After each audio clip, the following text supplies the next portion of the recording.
వీక్షకులందరికీ నమస్కారం. ఏప్రిల్ మాసంలో గ్రహస్థితి ఏ విధంగా ఉన్నది? ఆ గ్రహస్థితి మీ రాశి వారికి ఏ విధమైనటువంటి ఫలితాలను ఇవ్వబోతూ ఉన్నది అనేటువంటి విషయాన్ని ఈ వీడియో ద్వారా క్లుప్తంగా తెలుసుకునేటువంటి ప్రయత్నం చేద్దాం. ముఖ్యంగా ఏప్రిల్ మాసంలో ఏ విధమైనటువంటి గ్రహస్థితి ఉండబోతూ ఉన్నది అంటే, ఈ మాసంలో గురుడు మిథున రాశి యందు సంచారం చేస్తారు, కేతువు సింహరాశి యందు సంచారం చేస్తారు, అలాగే కుంభరాశి యందు రాహు యొక్క సంచారం ఉంటుంది. అయితే ఈ ఏప్రిల్ ప్రారంభంలోనే 3వ తారీఖున కుజుడు కుంభరాశిని వదిలిపెట్టి మీనరాశిలోకి ఆయన యొక్క ప్రవేశం జరుగుతుంది.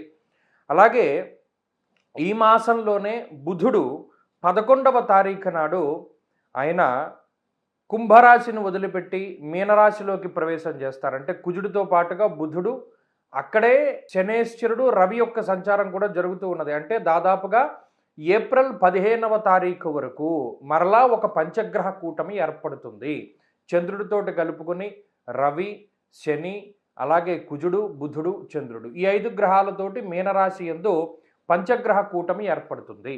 అలాగే 15వ తారీఖు ఏప్రిల్ నెలలో రవి మారిపోయి మేష సంక్రమణం చేస్తారు. మేషరాశిలోకి రవి వెళ్ళిపోతారు. అలాగే ఈ మాసం చివరిలో 20వ తారీఖున శుక్రుని యొక్క స్థితి మేషరాశి నుండి మారి వృషభ రాశిలోకి వెళుతూ ఉంటుంది. అంటే ఇక్కడ గమనించవలసినటువంటి విషయం ఏమిటి అంటే, ఈ మాసంలో ప్రధానంగా యుతి రవి, శనేశ్చర, కుజ గ్రహాల తాలూకు యుతి అనేటువంటిది కనబడుతూ ఉన్నది. రవి, కుజ, శనేశ్చరుల యొక్క యుతి అనేటువంటిది ప్రమాదకరము. ఎందుకు ప్రమాదకరము మనం ఆదిలోనే చెప్పుకున్నాం. ఏమని? గురుని యొక్క సంచారం ఏకస్మిన్ వత్సరే జీవే రాశిత్రయం ఉపాగతే. 3 రాశుల్లో గురుడు సంచరిస్తూ ఉన్నారు. ఇది మంచిది కాదన్నాం. యుద్ధ వాతావరణము, యుద్ధ భీతి మొదలైనటువంటివి, పెట్రోల్కి సంబంధించిన ఇబ్బందులు, గ్యాస్కి సంబంధించినటువంటి ఇబ్బందులు ఇవన్నీ ఎదుర్కొంటూ ఉన్నారు. ఇప్పుడు ఈ శనేశ్వరుడు, కుజుడు, అలాగే రవిగ్రహాల యొక్క కలయిక వల్ల ఉష్ణ సంబంధమైనటువంటి సమస్యలు, కని విని ఎరుగని రీతిలో హీట్ వేవ్ అనేటువంటిది రావడానికి ఈ మాసంలో విపరీతంగా అవకాశం ఉంటుంది. రవికుజ శనేశ్వరుల యొక్క కలయిక విస్ఫోటనంగా చెప్తారు. అంటే అగ్నిపర్వతాలు బద్దలవ్వడానికి, రోళ్ళు రోకళ్ళు పగిలిపోయేటంత ఎండవేడిమి ఉండడానికి, అంత గరిష్టమైనటువంటి ఉష్ణోగ్రతలు రావడానికి ఎక్కువ అవకాశం ఉంటుంది. కాబట్టి విద్యుత్తుకి సంబంధించినటువంటి ప్రమాదాలకి, లేదా ఈ అగ్ని సంబంధమైనటువంటి ప్రమాదాలకి, కార్చిచ్చులకి, మరీ ముఖ్యంగా మనం పంచాంగ శ్రవణంలో కూడా చెప్పుకున్నాం, అడవిలో ఉండేటువంటి జంతువులకి ఇబ్బంది అని, అటువంటి వాటికి ఎక్కువ అవకాశం ఉంటుంది.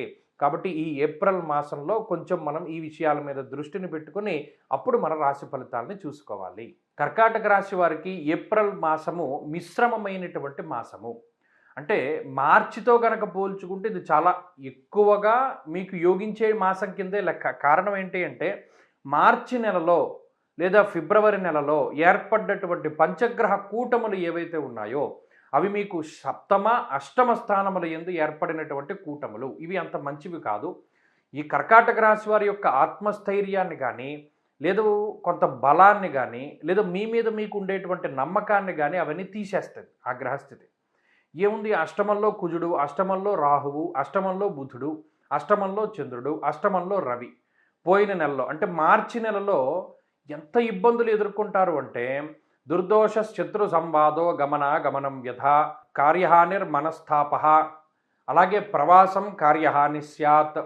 చెప్పుకుంటూ పోతే వచ్చిన రూపాయల్లా కూడా ఎక్కడా నిలవ వేయకుండా ఖర్చు అయిపోయినటువంటి పరిస్థితే ఉంటుంది. అంటే ఒక మాసం మొదట్లో ఏదైనా ఒక రూపాయి మిగులు బడ్జెట్ తోటి ప్రారంభించినటువంటి కర్కాటక రాశి వారు మార్చి పూర్తయ్యేసరికి ప్రతి రూపాయి కూడా ఖర్చు పెట్టేసుకుని కొంత లోటు బడ్జెట్లోకి వెళ్ళిపోయినటువంటి పరిస్థితి.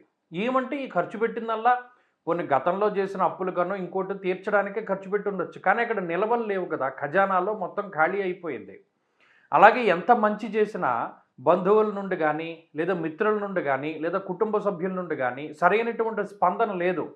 అంటే మీరు మెచ్చుకుంటారని కాదు, కనీసం వాళ్ళ దగ్గర నుండి సరైనటువంటి స్పందన లేదు.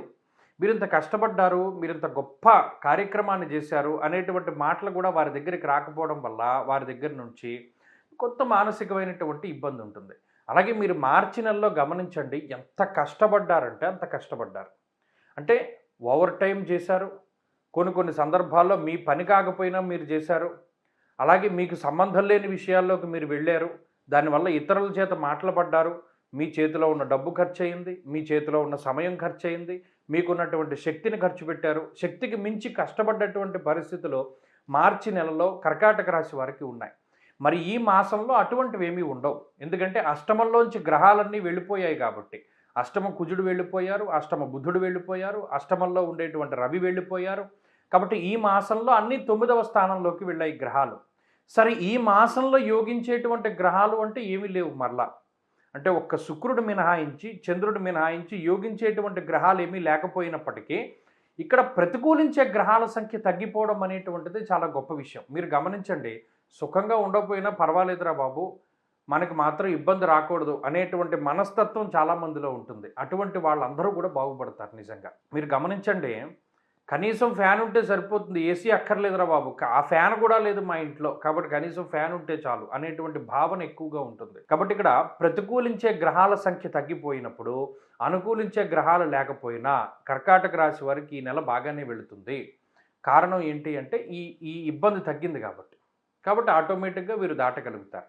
ఇక్కడ మీకు ఉద్యోగపరమైనటువంటి ఎదుగుదల, ఆర్థికపరమైనటువంటి ఖర్చు, అంటే ఏదైతే గత మాసంలో ఎదుర్కొన్నటువంటి ఖర్చు ఉందో అది ఈ మాసంలో ఉండదు. లేదా ఏదైనా మీరు ఖర్చు పెట్టినా మీకు కావలసినటువంటి నిత్యావసరాలకో, మీకు కావలసినటువంటి వాటికో ధనాన్ని ఖర్చు పెట్టుకుంటారు తప్పితే ఇతరత్రా ఏవి ఖర్చులు కనబడవు. కాబట్టి కర్కాటక రాశి వారికి కొంత మెరుగైనటువంటి గ్రహస్థితే కనబడుతూ ఉన్నది. ఆరోగ్యపరంగా, ఆర్థికంగా, సామాజికంగా, కుటుంబ పరంగా, సంతాన పరంగా, అన్నిటి పరంగా కూడా ఈ మాసం బాగుంటుంది. కాబట్టి వీరు ఈ మాసంలో మరింత అనుకూలమైనటువంటి ఫలితాలని సాధించాలి అంటే ఈ కర్కాటక రాశి వారు ప్రత్యేకించి అష్టమ రాహు యొక్క దోష నివారణ కోసమై అమ్మవారి యొక్క ఆరాధన ఎక్కువగా చేస్తూ ఉండడం చెప్పదగినటువంటి సూచన. వీలున్నంత వరకు ప్రతి ఆదివారం నాడు వచ్చేటువంటి రాహుకాల సమయంలో మినప్పప్పుతో చేసినటువంటి పదార్థాన్ని దానం చేస్తూ ఉండండి. అలాగే ఈ మాసంలో ఏదైనా ముఖ్యమైనటువంటి పని చేయవలసి వచ్చినప్పుడు అది శుక్రవారం రోజున కానీ ఆదివారం రోజున కానీ చేస్తూ ఉండడం ద్వారా మంచి ఫలితాలు సంప్రాప్తమవుతాయి.